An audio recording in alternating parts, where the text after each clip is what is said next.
welcome back to my channel. In today's video, I'm going to be making my butternut squash mashed potatoes, low carb mashed potatoes. Guys, this right here is bomb.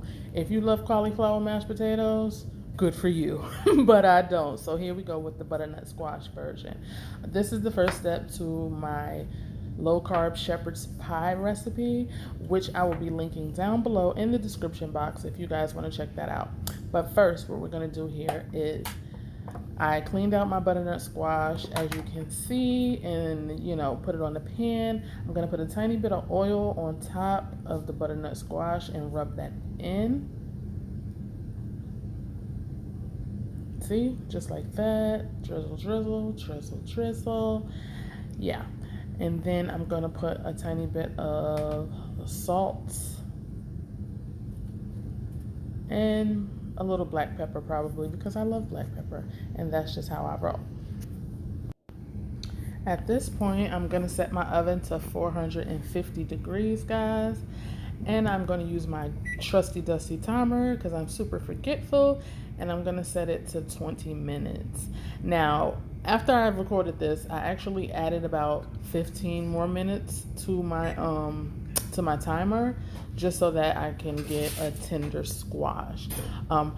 Yeah, so at this point, this is my squash, all nice and buttery and toasted up, delicious, and I'm just scooping it directly into the pan. What I have in this pot right here is some heavy cream.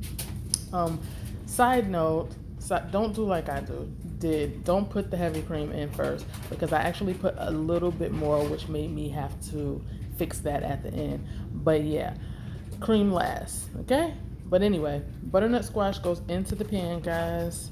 Just scoop it out just like that. That's one half.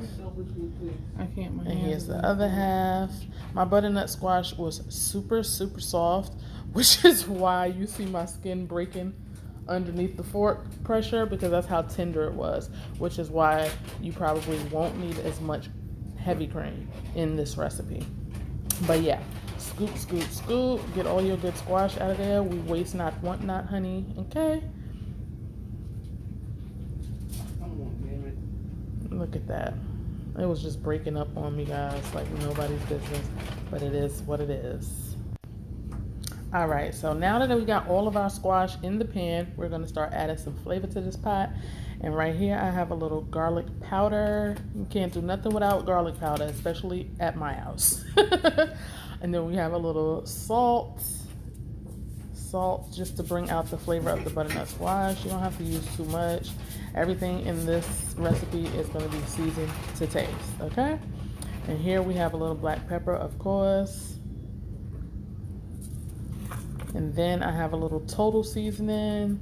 You can use total seasoning, complete seasoning, Lowry seasoning, whatever your favorite all-purpose seasoning is. Then right here we have a little oregano. Put a little bit of that in there. Balance these flavors out. Again, guys, just because my squash was cooked so well, don't put as much cream. You probably only need like 2 to 4 tablespoons. Add a little at a time. Right here, I'm adding 2 tablespoons of butter. That's just gonna kick up that buttery, nutty flavor inside that squash. It was so good, guys. So, so good. Okay, a little more salt, just because I felt like it wasn't enough the first time. Okay, and now I got out my trusty dusty potato masher. And this is the point where I noticed I put too much liquid, but I was committed, so we're just gonna go ahead with it and start smashing up that butternut squash and that butter into that cream with the little spices in there. This is one of those things that does not need to be overly seasoned, because butternut squash has a lot of flavor in itself, and roasting it in the oven just awakens that and brings it out for you. So yeah, I'm just gonna smash that up and let it cook and let it cook. Get all the lumps out, because I like smooth mashed potatoes, of course. And I'm telling you guys, right now in this moment, it smelled so good. Like, I was super excited. I was like, I came up with this recipe and I think it's gonna work. But yeah. So at this point, I'm just letting this cook and start to come up to a nice simmer. At this point, I went in my cabinet and got me a little cornstarch because I noticed, like I said, that it was a little bit too much liquid in there. So I got the cornstarch out, the good old cornstarch. And I took a regular old kitchen tablespoon, and I'm going to put like 1 or 2. It's actually not a tablespoon, excuse me. That's like a teaspoon. I'm put 1 in there just to start, and we're gonna see what that do. I didn't want to put too much because then it's gonna have that, you know, I don't want it to have that floury flavor. I want it to taste like potatoes, but I did want to absorb some of that liquid. So this is what I'm doing right now.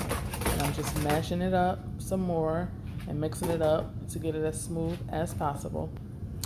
All right, so now in the kitchen, I'm working some magic. I done went in my refrigerator and remembered that I had some vegetable cream cheese spread.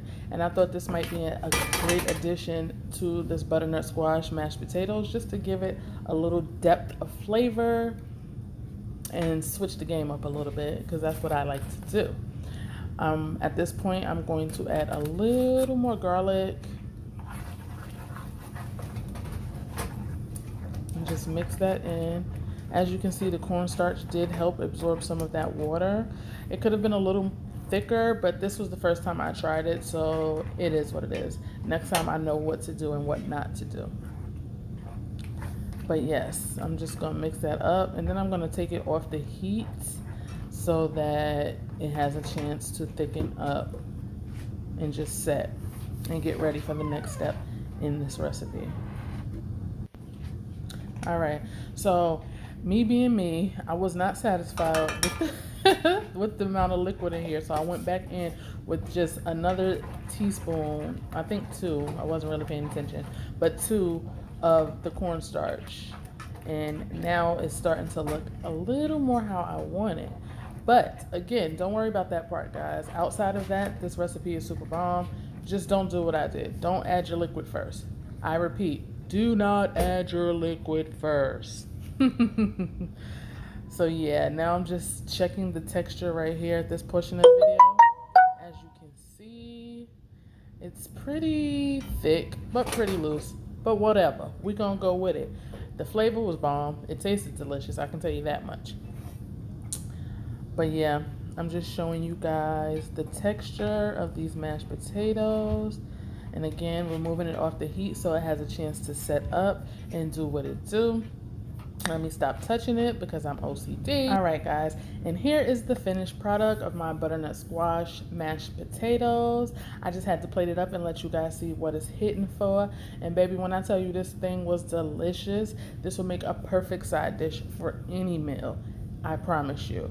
But click the link below in the description box if you would like to see how I use these faux mashed potatoes in my shepherd's pie low carb recipe. Okay guys, thank you for watching. Please don't forget to hit that like button, subscribe to my channel, and click that notification bell so you'll be aware of when I upload another video. Peace and love, guys. Mwah.